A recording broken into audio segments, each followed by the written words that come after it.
So I don't know about you guys, but I definitely feel like there are some days where I will look around and just honestly feel like I'm working all the time and I constantly feel like I am burnt out from a busy schedule. So what's up? It's Kate here and welcome back to the channel. For today's video, I kind of wanted to have a chat about ways to manage your schedule and just have a little bit more of a work-life balance. I definitely feel like with hustle culture being a huge part of our day-to-day lives, it can be so easy to get wrapped up in our jobs and work and just forget about the habits that we want to remain consistent with throughout the week, and also just forget to do the hobbies and things that we actually enjoy and just live our lives. I personally feel like there are a lot of times through a long work day where I'm just kind of standing there and I'm wishing the hours away, and I really don't want that for you because that also is essentially wishing your life away. We really want to approach our schedules and work life with the mindset that we are grateful and we're going to be positive as possible. I just think that is so important for maintaining a stable mental health. If you guys like this video, don't forget to give this a thumbs up and subscribe, join the fam. I post faith-based and healing type of content every Sunday. So yeah, that is pretty much it. Let's just go ahead and get into all the ways that you can have a more work-life balance.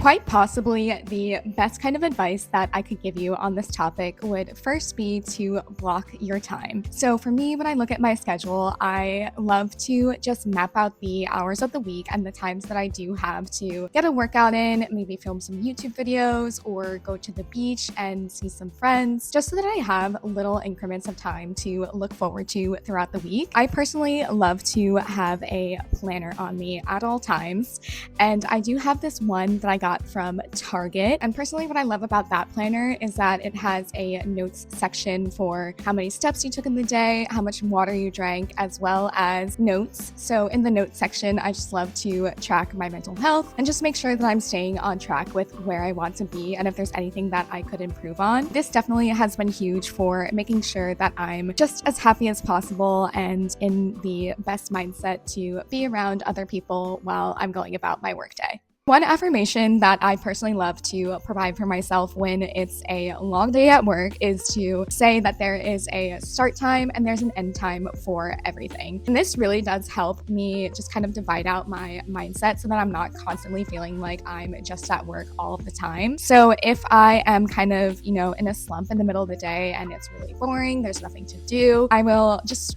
take a look around and see who might need help with something. I think people really do appreciate it when you go the extra mile to just show that you care and show that they are appreciated. And in order to do that, I think that it is huge if you can divide out some time during your morning to really focus on resetting your mindset so that you can be your own best advocate. So I personally love journaling. I've talked about this in a ton of my videos before, but I always do a little self-audit and just making sure that I'm taking care of my body's needs, like bringing meals that have protein in them or just like little snacks that I can have throughout the day and just kind of like sneak on the side. I know that's not the most ideal situation, but it is super important that you have water and important things like that, because I definitely do notice that I feel more exhausted easily if I don't do that. So it is so important to kind of treat your workday like a lifeboat situation and take care of yourself before you can take care of others. I also personally love to do some meditation and have just alone time with God before the workday and thank Him for all the things that I do have and all the abundance that already is in my life. A lot of the time, if I'm at work, sometimes it can feel like I, am not living my best life, but then I remember what my off time looks like, and I just get so grateful for that. And on the topic of dealing with difficult people at work, I know that we all have had those situations where we just look at someone and we're just kind of like, are you serious? Like, is this actually what you're saying to me right now? I think the main approach that I have with that is to to honestly just try to find some way to sympathize with their situation. Because I think no matter what, there's always something that we're going to be going through, and you never know what that might be. So I think it's just important to have an open mind, be sympathetic with people, really just, again, have that strong structure to go off of where you can just kind of ask God to help them out, just be a positive source of energy in their day. Also, just think about how rewarding it could be if you actually did have the influence to just uplift them, and how amazing that would feel. I personally love to do that. If I see somebody who kind of seems like they have a negative mindset, I love to just be extra nice and extra upbeat around them. And I do notice sometimes that does make a difference. So that definitely is a little challenge I like to have with myself. I also think that it was huge when I finally was able to approach my workday with the mindset that I really just need to relax and not take things so seriously. I think it can be so easy to get into a perfectionist headspace and really just want things to go well to the point where that leads you to making more mistakes. I think once you kind of let go of the idea that everything has to go well and everything has to go your way, things will get a lot easier, because obviously that doesn't always happen, and that's not always the case. So I think you just have to learn to be flexible with anything that could happen and just be able to remain calm throughout it all. It is also so important to recognize that you don't have to say yes to social plans or covering someone else's shifts all the time. You really just need to make sure that you are prioritizing what you think is best for your mental health. So I definitely am the type of person, as I mentioned in one of my previous videos, who will procrastinate simple tasks like doing laundry and dishes. Normally leads me to just feeling even more overwhelmed as the week goes on, the more it just piles up. One piece of advice that I also would give you would be to divide out those types of chores throughout the week so that it doesn't feel like you have to get those things done all at once. So too, to just find some way to kind of romanticize that process. So as I'm folding laundry, some days I will light a candle and put on a movie, and then I'll just realize how quickly the time does go by, and how sometimes those things that I thought were going to be daunting really weren't that bad. Making a list of non-negotiable habits is something that has made a huge impact on just maintaining my positivity and patience throughout the week. So for me, something that I feel like I have to do every day at this point is go outside for a walk or get some type of body movement in. And one thing that my therapist really does try to tell me a lot is that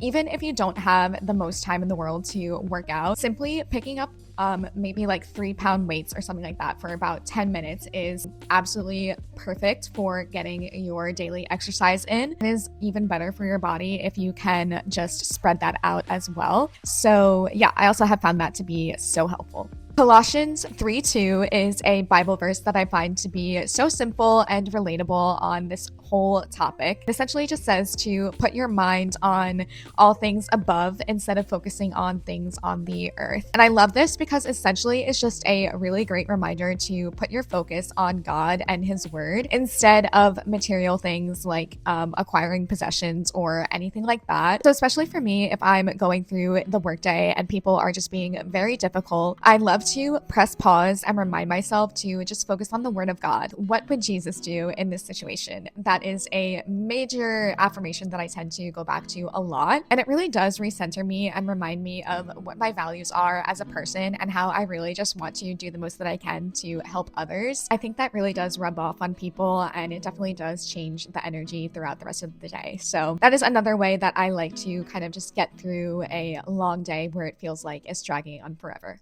Psalm 128:2 is a second verse that I wanted to bring up here. And essentially it just says, your labor will create fruit, blessings and prosperity will be yours. So I think this all kind of ties back to the idea of if you are working in a job and you don't really feel like it contributes much to society, or if people ask you what you're doing in life and you tell them and you just don't really feel like it's that important, just remember that God puts us all through seasons for a reason. There's a purpose for everything under the sun, as the Bible says. I think that if you just kind of hold on to the idea that even though it might not feel like it, you actually do make a difference in the world. And, you know, the more output that you put out, the more you will get out of it. Just stay reminded in that and stay faithful. And pretty soon you will find the reasons why you were put through all the experiences that you've had. And that is pretty much all of the advice that I have for creating a more work-life balance and maintaining your mental health throughout a long workday. I hope that you guys found something out of this and got some inspiration for just ways to stay more positive in something that you really don't want to do. I know that we have all been there. So if you guys have any more advice or suggestions, please feel free to leave them in the comment section down below. I would love to read all that you have to say. And also don't forget to subscribe. I know this video came out a little bit later in the week, but again, I do post every Sunday. So yeah, I really hope that you guys enjoyed again. Thank you so much for watching, and I will see you in my next one. Bye.